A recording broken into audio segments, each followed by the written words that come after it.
So very good to see you on this Friday evening.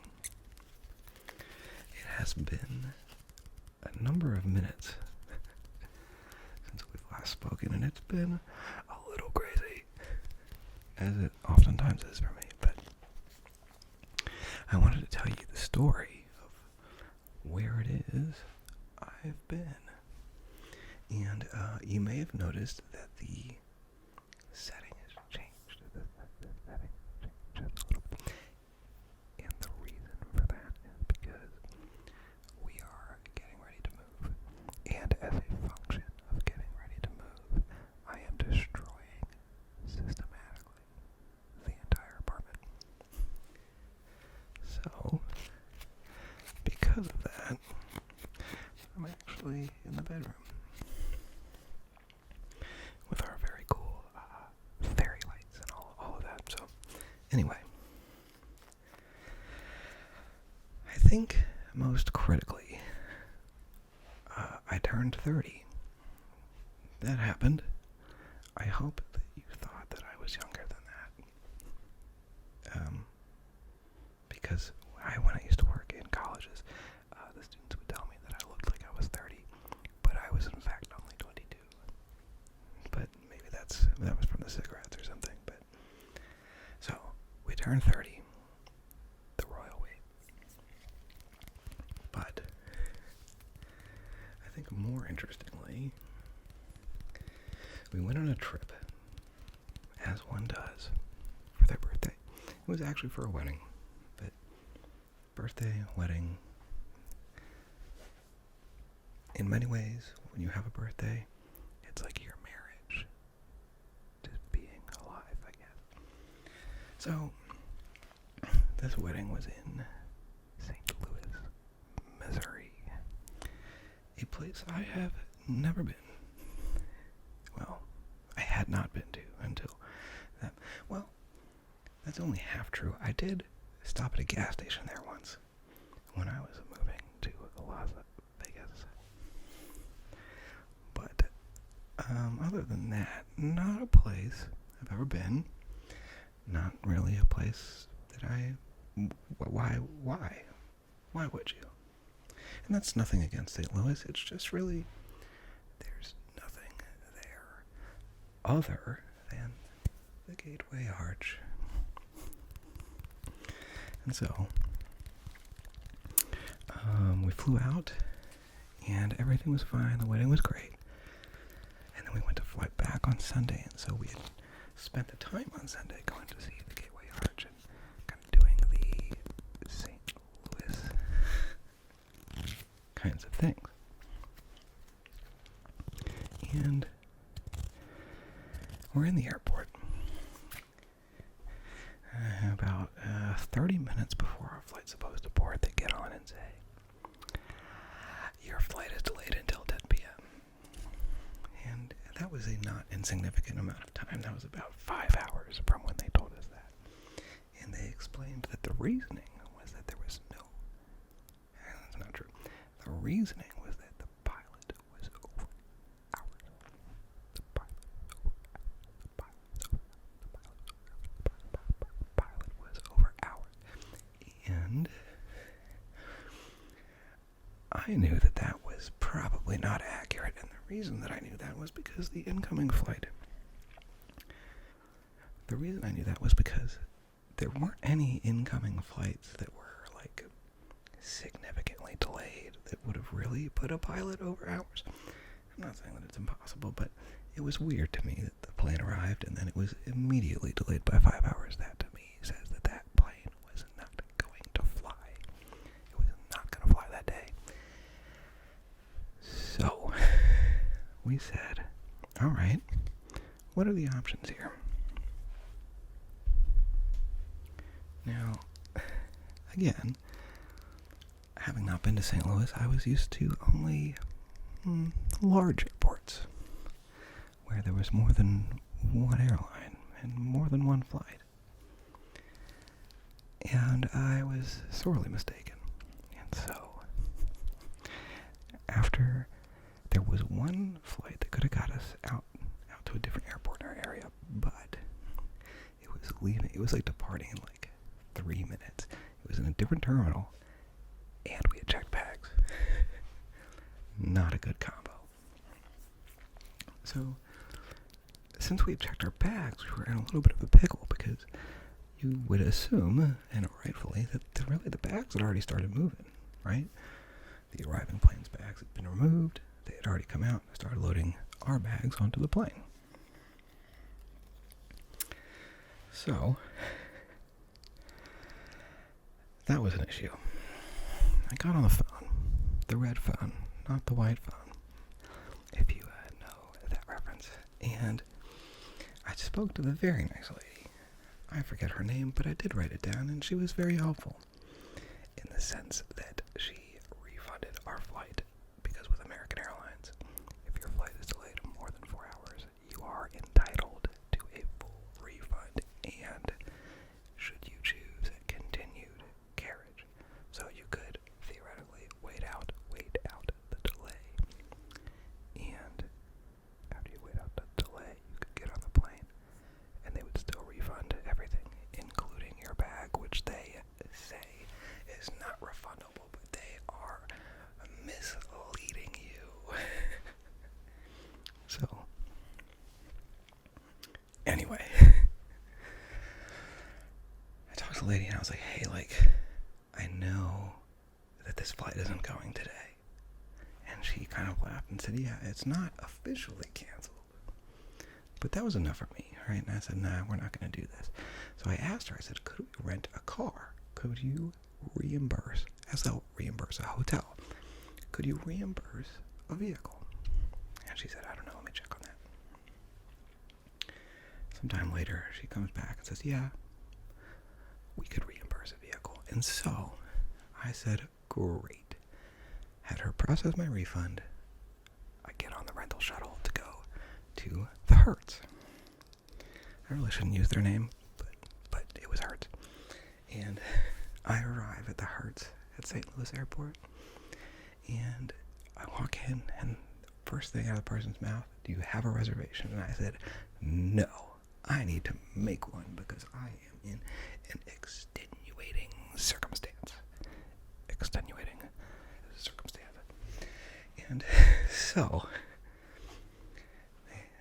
the woman looks at me and says, oh, you can't do that. And I was like, I'm a pretty patient dude. All right, I'm a pretty patient dude. And I kind of said, I don't understand how it is that you are a car rental facility in a parking lot full of cars and you don't want to rent me a car. And I only half-jokingly said that I would pay pretty much any price to get in a rental car. So from St. Louis to where we are, it's about 12 hours. It's not that bad, considering that our alternative was to wait for a flight that we knew wasn't going out that night. So she says, okay, I wore it down a little bit. She says, okay, well, where are you trying to go? And I said, Washington, D.C. one way. And she said, oh, that's not going to happen.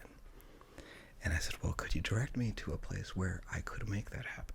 And she said, I don't know. We do all the booking mostly third party, so you got to get on like Travelocity or Orbitz or whatever. And I was like, oh my goodness.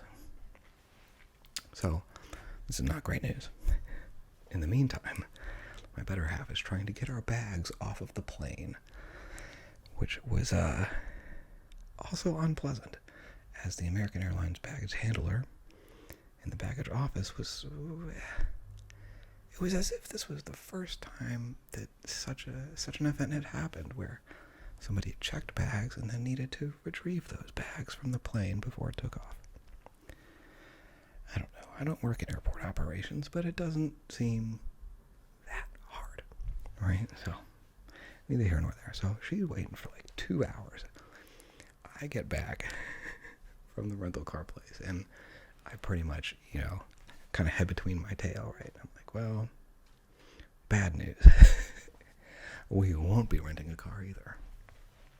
So we're standing there in the baggage claim. My bag had come off, finally. So her bag came off, my bag came off by the time I got back. So we're standing there, we've got our bags. we don't have a flight, and we don't have a rental car. And so I said, F it. No, I didn't say F it. I said, fuck this shit. And we called her mom. I said, sometimes you just gotta call mom. So we called her mom, and she's like, just get a hotel and figure it out. Sounds good to me. Because at this point, it's like pushing 9 o'clock at night. We're tired, we're exhausted, or we're not getting home at any time soon. So I go on the cell phone and just just tap it a little bit, right? Tap it. Just tap it. And I put in for the hotel nearest me. Right, the hotel nearest me.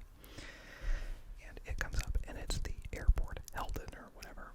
Fine. So we get on the shuttle bus to the airport Hilton, which just so happened to pull up as we walked out. Probably the only thing that really went off without a hitch. At that point, beggars could not be choosers. I was at my wit's end. And so we arrive at the airport Hilton. We check in. It was kind of funny because the dude at the front desk, my better half's making a comment about how, we're trapped here. The dude looked just totally deadpan and goes, yeah, imagine living here. Which I thought was funny because at this point, our opinion of that city had pretty well hit rock bottom. Really through no fault of the city, but mostly just through the fault of American Airlines. And so we get up to the room, and I know that I'm getting, it was about a $550 refund from the flight. And so I just get on, Google Flights, and there's a United flight that leaves at it was 9, no, it was 8:30, direct back to here, but it was to a different airport. Fine, not a problem. In this area, all of the airports are connected by rail, so you can take a train from wherever to wherever. So that's all good. So we go to bed, and the flight was $499, just whatever. It was a wash ultimately. And so get up the next morning at the absolute crack of dawn, right? Because we were not gonna screw this up. And of course, we were pretending like we were gonna work somehow. We were flying back on a Sunday, so I was like, "Oh yeah, we're gonna get back and work." Yeah, right. And so we get to the airport, we go through security. It's fine. We get some Starbucks. We get on the plane. It was a very tiny plane. Very tiny. It was so tiny, in fact, that they didn't have overhead bins. They had these just for lack of a better term, shelves. They had shelves just right there in the middle of the plane, which I thought was kind of funny. And so we put the bag on, get in the seat, and we're pretty much knocked out. I don't usually sleep on planes, but I was definitely able to catch a few Z's, as they say, for this one. So we land, we get picked up, and we get home, and life's good. How good, I don't know about, because my bag took forever to come off the carousel, but whatever. So finally we get home. Sorry, I had to literally I blacked out from rage for a moment. We get home finally, and for S's and G's, we check to see what the status of the original American Airlines flight that we were booked on was. And it had in fact landed. Now this flight was scheduled to depart St. Louis at 6:30 p.m. on a Sunday and arrive at 9:30 local time, because there's an hour time change. That plane in fact arrived at 11:45 the next morning. We had managed to beat, by rebooking, we managed to beat an entire plane. We beat it. We rebooked. We got on a slightly earlier flight, and we beat our original flight by an hour, which is insane. Now, I understand, as a person who worked in events and logistics, I understand that was a challenge. However, this is not going to end well, I don't think. I am, like, we want to take a vacation this summer, right? But I'm thinking about, I was so turned off by that entire prospect that I don't know that I want to fly. Not this year. I might just buy a new car instead. Actually, I wouldn't do that. Insurance is terrible, but anyway.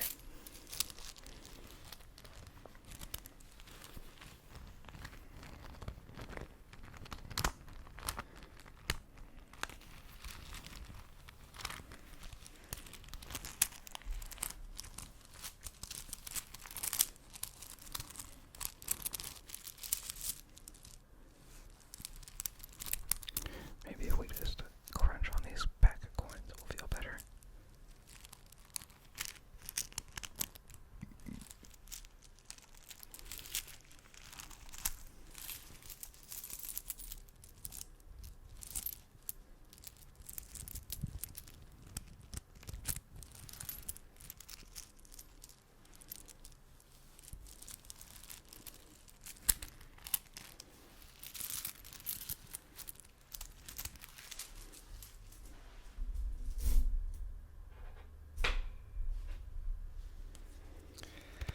So that's my story. There's other stories too. I think that was like the big one. But I think next week we'll talk about the conferences I went to and what exactly the term physical and cybersecurity mean. Because there was a bit of a misunderstanding and I ended up at a conference that I did not need to be at. So I hope you'll join me next week for that. Anyway, I hope you enjoyed the story time. That's all I've got. It's like a vlog, but anyway, I do hope you're doing well. Summer is nearly upon us. In fact, hurricane season started yesterday, which to me is the start of summer. And in fact, June 1st is the meteorological start of summer. So, well, again, in the northern hemisphere. So if you're from the south, happy winter. If you're into that. If anybody's from Australia, I just want to know if it snows there. I could Google it, but you could also just tell me. So, anyway, I hope you're doing well. Hang in there. If you're finishing up school, congratulations. If you've just graduated, double congratulations. It's a good thing to graduate these days. I know it's been some weird years. But if you graduated, awesome. Congratulations. And enjoy the summer off if you have it. If you're going straight into work, good luck. Yeah. We'll see you next week.